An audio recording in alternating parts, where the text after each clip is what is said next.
Hello, it's Saskia again. Welcome to the last video of the Tourette challenge. I'm playing with my eye patch. When the eye ticks get really bad, I actually wear it to bed so I can look like this. So I can't poke through it. It's been really bad this week. I want to get like a purple one so I could look like a really cool pirate. But and the handwriting tick is always annoying because I retrace most of my letters, and I have to bang like my pinky, like the knuckle. I hit it really hard actually, and I've broken it 5 times, and I've sprained both my wrists just flicking them really hard. So if you've ever received anything from me that's handwritten, feel really special because it took a lot for me to handwrite that.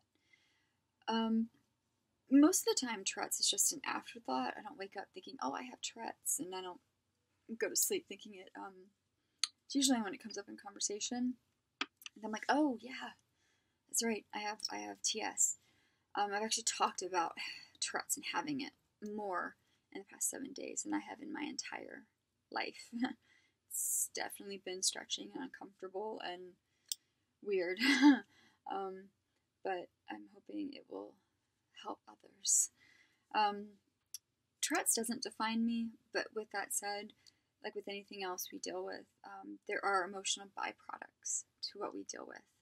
The only reason why I'm actually doing this video, because I really didn't want to, is because there are people, a lot of my friends and some strangers that I've met in the past few weeks and past few months have expressed their struggle with these two things I'm about to talk about. And I was, like, oh wow, I struggle with the same thing. I'm just not very, I don't go around talking about it.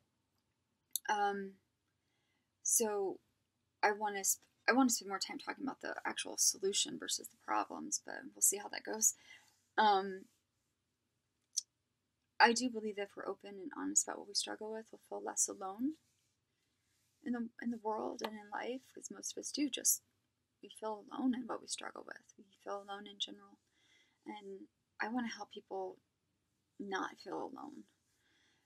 So I want to preface, knowing something and feeling something are two very different things. Feelings are powerful, yes, but they can be wrong. We can feel something that is inaccurate, actually. It could be based off a false perception. It could be based off negative imprints from childhood. But truth can't be wrong because it's truth, so it can't be wrong. And this is not an issue about confidence. It's not about low self-esteem or confidence or pride or anything like that. It's just something we all deal with. Like, I like who I am. I'm a confident person. I love who I am. I have chosen for the past 25 years the kind of person I want to be. So I want to state the truth first before I go into the actual struggle. The truth is that everyone is worthy of love. Everyone is lovable.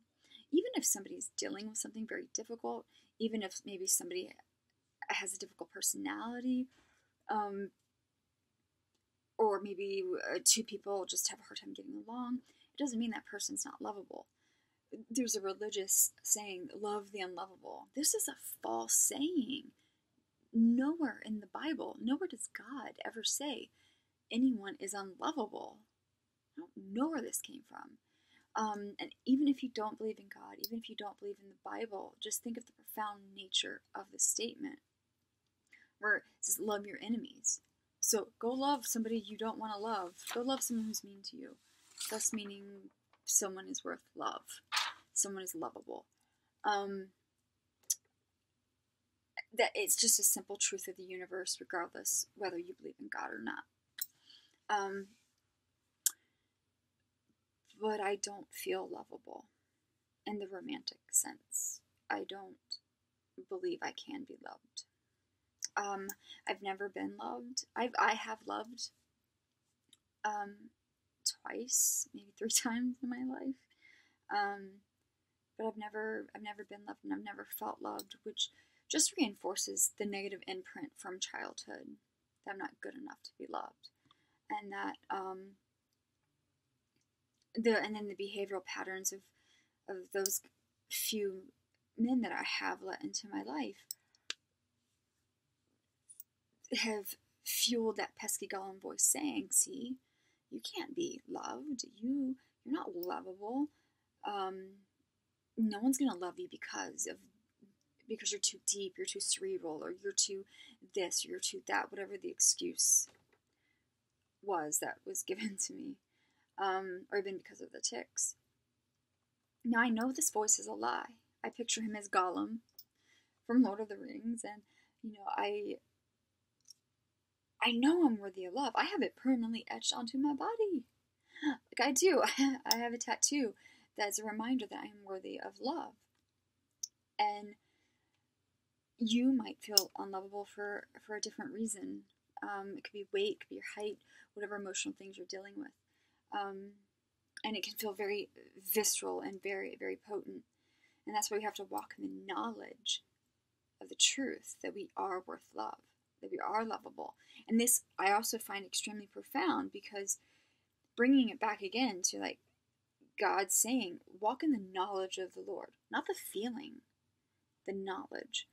Or walk by faith, not by sight. Not walk by feeling, walk by faith. Or even those who know my voice, not those who feel my voice.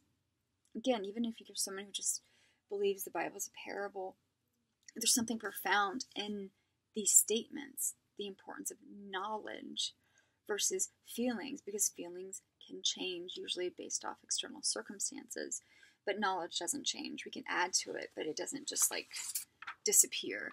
It doesn't change from one day to the next, and neither does truth. So I tell that little Gollum voice to shut up, and whether I'm ever loved or not, it doesn't negate the truth that I'm worth love, and so are you. Yes, you, the one watching this right now, feeling that you're not lovable or worthy of love. You are, because it's just a simple universal truth. The second thing I really struggle with is feeling like my voice doesn't matter. Now, the truth is, every voice does matter. Every story matters. Every person matters.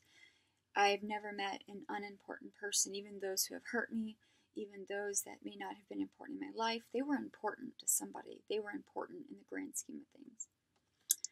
But this is one of my biggest struggles. This is like Darth Vader's voice telling me, whispering in my ear, no one cares what you have to say. No one's going to read what you write.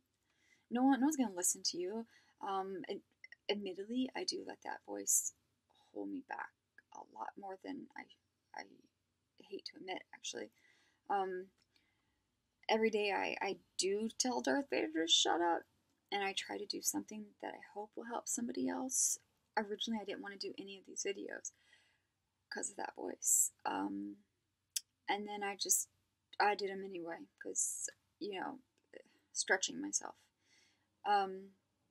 Because if it does help one person, then my voice matters. So we all struggle with these feelings, or other feelings that you might have, but they're lies. And knowledge is power in general, but in this case, it's even more powerful. So I tell people, write the truth down. Write you're worthy of love. You're lovable. Write down that your voice matters, and tape it to your mirrors or your walls, wherever you're going to see it every day. And keep telling, meditate on it. Tell yourself over and over again this truth. You're replacing the lie of the feeling with the truth. And this actually rewires our brain. Scientists have proven that neurons that fire together wire together. And when we start creating new thoughts, we create new pathways in our brains that then lead to new beliefs, that then lead to new feelings. And I know I want my feelings to be based off truth. And I believe you do too. So those are the two struggles I deal with, but that's how I deal with it. I walk in the knowledge of the truth, and I just tell those voices to shut up. I need to break out my lightsaber and start just wielding it around. Show Darth Vader what's up. My challenge to you is to do the same thing. Tell that voice to shut up. Walk in the knowledge of the truth, that you are loved, lovable, that you are worthy of love, and that your voice matters. And then I challenge you. Yeah, that's the only challenge. Also, just thank you for sticking with me throughout this 7-8 day journey about increasing awareness for Tourette's. Your support really has meant a lot. Thank you for any likes, comments, sharing your stories with me, and sharing these videos. That helps silence Darth Vader sometimes. I really do appreciate it. Thank you again. I'm actually really glad this is the last video, but I do appreciate all your support and love. It means so much to me. Yeah, so I love you guys so much. Thank you again, and I hope you have a great day. Go out and be brilliant. I love you guys.